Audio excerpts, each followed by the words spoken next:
G'day and welcome back to the Unpopular Reef. This video I'm going to be showing you all the kinds of fish you can keep in a, well, let's call it a seasonal tank. It's unheated, uncooled, it just does what it does. So every fish I keep here is just something that I've caught at the beach in my local area, and that's why they can sort of handle the sort of environment that I'm replicating in my tank. So I'm going to start with these guys. I call them glassfish. I think that is what they are. I don't know. They've never really survived long enough to get to adult size and have a really good look at them. They're kind of boring. They do have a neat schooling behavior. They take really well to captivity. They feed off flakes, pellets, anything you put in there they'll eat. Probably the only downside to these guys is they are small and delicious. Anything slightly bigger than your thumbnail will try to eat them. Next up the rank is these guys, and these guys are mullet. And if you don't know what a mullet is, then there's very little I can do for you. I don't know, they're mullet. They will outgrow a tank very quickly. They're really boring, and they jump, so you got to get a net for them. Or you just let them land on the floor and then feed them to a crab. But other than being boring, they do take well, they're hardy, they feed, whatever. All things you want from a fish, right? Yeah, but probably not the best. These guys are next. I'm pretty sure they're juvenile rock cod.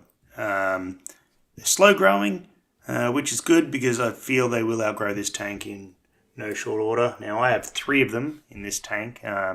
When they were first introduced, they were a bit antagonistic to each other, but they are basically inseparable now. And the most adorable thing is they always line up in order of size, with the big one at the front, then the medium-sized one, then the little one at the back, and it is incredibly adorable. However, when I go to film them doing it, of course, they reverse the order and make me look like a liar. However, here's a photo of them being adorable. It happens all the time, I just don't have a video of it right now. Trust me. Upon further research, it turns out that this fish is actually a fortescue, which is a relative of the lionfish, which in good news means it won't grow as big as a rock cod and I won't have to move it on, but in bad news it does mean it has venomous spines, so I'm going to have to be a bit more careful working around the tank. Next is these guys. I did mention them in one of my other videos as the winner of the Shitfish Award because they're crap. As juveniles they seem fine, but they get big quickly. They eat a lot, so they're very, very easy to keep. They feed well, but then they slowly will beat each other to death until there is none left. I started with 6 or 7, and by the time there was 3, there's basically one swimming around the tank and the other 2 squished up against whatever rock they could find hiding all day. And at that point, I threw them back into the ocean, which is probably one of the best advantages of doing a tank the way I do it, where I catch all my fish locally, so I'm not causing any environmental damage by just hucking them back into the sea. So I also keep quite a few invertebrates in here. This guy is a eastern king prawn. I just caught him in a rock pool one day. They're quite common along the east coast of Australia. Really good eating too. So once he dies, he's going straight in the pan, and tank to table dining is something I'm working on. I also have these guys. I think they're white glove shrimp, ghost shrimp. They're very uninteresting, but they're easy to catch, and I put a lot in there. I've even had some pregnant females at one point. They provided a lot of babies, which will then, I assume, are all part of the food chain now. They've been eaten. This guy's just an Australian stripy. He's quite common in the aquarium hobby, unlike most of the other fish I keep, because it can tolerate any large range of temperatures, apparently, anyway. This guy would probably be a more southern species. I think he'd probably struggle in a reef tank. He's more used to the colder waters down here. But it's more of a golden colour. They can come anywhere from gold to white. He's been really good. It's grown a lot since I put him in there. I want to get a couple more because they're really nice fish. But as yet I have not been able to catch any, so I'll be working on that in the next few weeks anyway. I did also add a large group of glassfish not that long ago. They were really small, and I thought, well, maybe they'll just hide and they'll, grow out a little bit until they're safe, and then they'll come out and I'll have a lot of new glassfish in the tank. That's not what happened. They were eaten within 2 days. But all my fish are much fatter and happier since that, so, swings and roundabouts. This little guy, he's just a zebrafish. I think it's a zebrafish. I'll have to double check on him. But anyway, I see a lot of these when I dive. They get to a medium size. This guy's done really well since I put him in the tank. He was only an accidental introduction. I didn't go out with any intention of catching him, but when I was catching the eastern hula fish, he just ended up in the net, and I thought, why not keep him? So now he's part of the family. Now this guy's quite interesting. He's actually called a ring scale 3-fin. Now, believe it or not, this and this are the same fish. They change colour when they're angry or excited.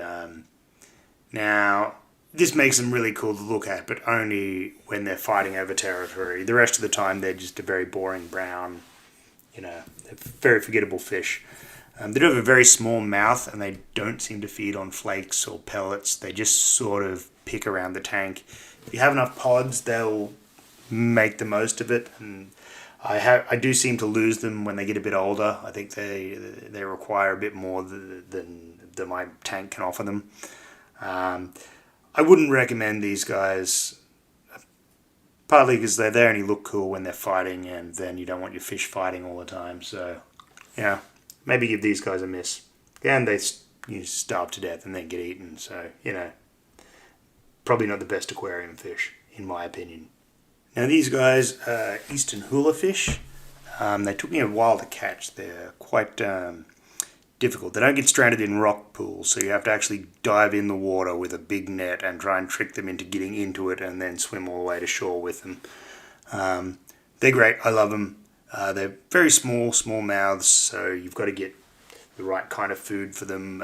Frozen mysis or frozen plankton, brine shrimp baby, something like that. Something small enough that they will actually eat it. Unfortunately, the two that I had have actually both jumped out of the tank, even though I have a net over there. But you see the body shape of them. It's easy enough for them to get through the net, I suppose. Or maybe they got through a gap on the side, I don't know. But I'm going to catch some more, and I currently have none in my tank. The next fish I'm going to mention is the Indo-Pacific Sergeant, very similar to Sergeant Major, and the Americans will be familiar with that one. It's very common around Florida. These guys are pretty good. They grow real quick, feed real well. One will become dominant and it will bully the other ones slightly, but I found once they develop a hierarchy, they sort of leave each other alone for the most part. So I have 3 of them now. I have a large dominant female, a smaller male, and then a tiny male, which is easily mouth-sized, but they don't seem to really pick on him, so hopefully he'll make it through. This guy here is a Pygmy leather jacket, or a Pygmy filefish, some people might call him. It's got a couple of different common names. But I think he's great. Like, he swims upside down, backwards, inside out. Everyone that comes over to see him thinks he's dying, but that's just his way. He doesn't seem to really pick at the flakes and pellets that much, but he's been in there for a month or so now, and whatever he's eaten, he's doing all right. He does love it when I drop snails in the... I get a lot of leftover snails from my freshwater tank, so I just chuck them in there every now and then. He seems to like those, which does bring me on to the next one. This one, it's just a common toadfish, little puffer. He's great. I got him really, really small, and he swims around. He's got a bit of personality. He'll nip your finger if you put it in the top of the tank. And he seems to eat everything and leave everyone alone. He's quite a good fish. These guys, red anemones. I've also had a green anemone that did die, unfortunately. I had him for quite a while. Now, they're hard to get off the rocks where you find them out. out in the rock pools. But if you do manage, they seem to be relatively hardy. One of the issues I do have, if I try to directly feed them with a piece of shrimp or something like that, the rock cod and some of the other larger fish seem to try and pull it out. It does sort of damage the anemone a little bit, but yeah, I'm working on trying to target feed them a little better. And lastly, we have these guys. These guys are decorated sand gobies. Not much to really say about them. They're not terribly remarkable fish. Really easy to keep. They can handle the temperature fluctuations. They feed almost straight away.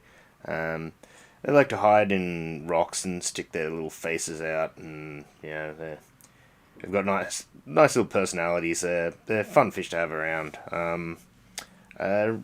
Much like most other gobies. No complaints with these guys. So there. I guess that's probably it. This video took a lot longer to make than I was expecting, mostly due to my laziness. But if you liked it or thought it was valuable or you'd have any questions, just post them below. Alright, thanks guys, and thanks for dropping by the Unpopular Reef.